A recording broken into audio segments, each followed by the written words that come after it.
Lake Lanier, in Georgia, is known for its calm waters and the beauty that attracts tourists and locals alike. But behind this apparent tranquility lies a dark history. Built over the former town of Oscarville, which was submerged to create the lake, the site carries a legacy of tragedy and mystery. Many lives have been lost in the depths of its waters, and reports of unexplained events and strange accidents are frequent. For those familiar with the area, Lake Lanier is more than just a place for boating and fishing. It's a haunted location where the dead still cry out for justice. Mark knew the stories. As a park ranger responsible for safety around the lake, he had heard fishermen talk about ghostly figures appearing at sunset, swimmers feeling invisible hands pulling them down, and even boats mysteriously capsizing without explanation. For years, he dismissed these accounts as local superstitions, echoes of a town that refused to be forgotten. But all that changed one autumn night, when he had an experience that made him reconsider his disbelief. It was a night like any other. Mark was patrolling the northern shore of the lake, where the dense forest met the dark waters.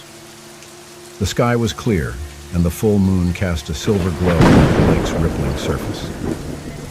He was about to finish his shift when he saw something that made his heart stop.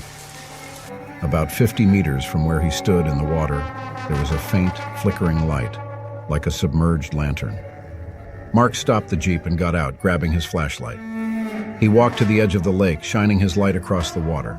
The mysterious light was there, slowly rotating underwater, as if being held by someone. Without thinking twice, Mark grabbed the radio and called for backup, but the signal was strangely cut off, leaving only static. Frustrated and intrigued, he decided to investigate on his own. He removed his boots and shirt, and with the flashlight strapped to an improvised belt, he waded into the water. The cold was intense, biting, and the lake bed was soft and treacherous. He swam toward the light, feeling a growing sense of unease. The water seemed heavier, denser, as if something was pressing against him. When he finally reached the spot where the light shone, he realized it was moving in circles, slowly sinking. Mark dove, trying to reach the source of the light. What he saw in the depths of the lake left him breathless. Beneath the surface, the submerged town of Oscarville was visible, like a vision of the past frozen in time. Ruins of houses, streets, and even the structure of an old church were there, shrouded in a darkness that seemed to move with a life of its own. At the center of it all was the source of the light, a submerged lamppost still lit. It was impossible, but there it was, shining as if defying the laws of nature. Mark was paralyzed for a moment, the dark and terrifying beauty of the scene enveloping him. But then, he felt something that made him freeze. A hand grabbed his ankle. He looked down and saw a face emerge from the darkness. It was pale, with hollow, empty eyes, and an expression of despair that was not of this world. The hand tightened its grip, pulling Mark down into the depths. Panic overtook him, and he kicked desperately, managing to break free and surface. Gasping and panicked, Mark swam back to shore, struggling against the water that seemed to want to drag him back. When he finally reached solid ground, he turned to look at the lake. The light had disappeared, and the waters were calm again, as if nothing had happened. He dressed with trembling hands, feeling the cold penetrate his bones. He knew what he had experienced was real, but how could he explain it? No one would believe him, except perhaps those who had their own encounters with the lake. Mark decided he wouldn't tell anyone, but he knew something at Lake Lanier was deeply wrong. In the days that followed, he couldn't shake the incident from his mind. The locals' stories resurfaced, legends about the cemetery that was never fully removed before the flooding, about the restless spirits of the former residents of Oscarville who still roamed the lake, seeking rest. Mark began to delve deeper into the lake's history and the submerged town. He discovered that Oscarville had been a thriving African-American community in the early 20th century, before being forced to evacuate to make way for the lake. The town had been forgotten, but the spirits of its inhabitants apparently had not.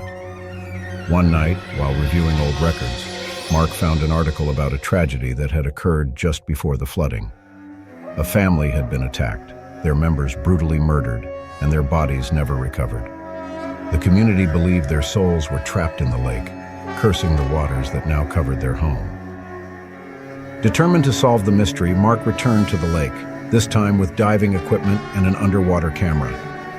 He knew he was risking more than his sanity. He was putting his life in danger. But he needed to know the truth, to understand what was happening in that place. He dove again into the dark waters, descending to the submerged ruins of Oscarville. This time, he was prepared, with powerful lights illuminating the way. But nothing could have prepared him for what he found. At the bottom of the lake, among the ruins of the old church, he found the remains of an ancient crypt, its entrance partially collapsed.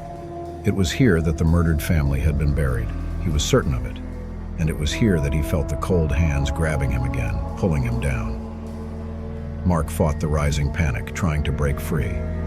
But this time, he was not alone. The shadows around him began to move, forming indistinct ghostly figures that surrounded him. He knew he was seeing the spirits of Oscarville's former residents, trapped in the lake, unable to find peace. With one last effort of will, Mark managed to break free and swim back to the surface. He emerged, gasping for air, his body trembling from the cold and fear. He climbed into the boat, and as he looked back, he saw something he would never forget: the figures of the spirits, lined up on the shore, watching him with eyes that reflected centuries of pain and injustice. Mark knew he had to do something, but he also knew there were limits to what he could achieve. Lake Lanier was a place of mourning, a place where the past was still alive, and where the souls of the wronged still cried out for justice. He decided he would never return to the lake, but the experience changed him forever. He began to tell the story of Lake Lanier, not as a warning, but as a plea for remembrance. A plea that the tragedies of the past should never be forgotten, and that the lost souls might finally find the peace they so desperately sought. And you, would you have the courage to face the secrets that Lake Lanier hides? To confront the shadows of the past that still haunt its waters? Stay with us, for there are many more mysteries waiting to be revealed, each deeper and darker than the last. The lake may have told its story, but many others are still waiting to be heard.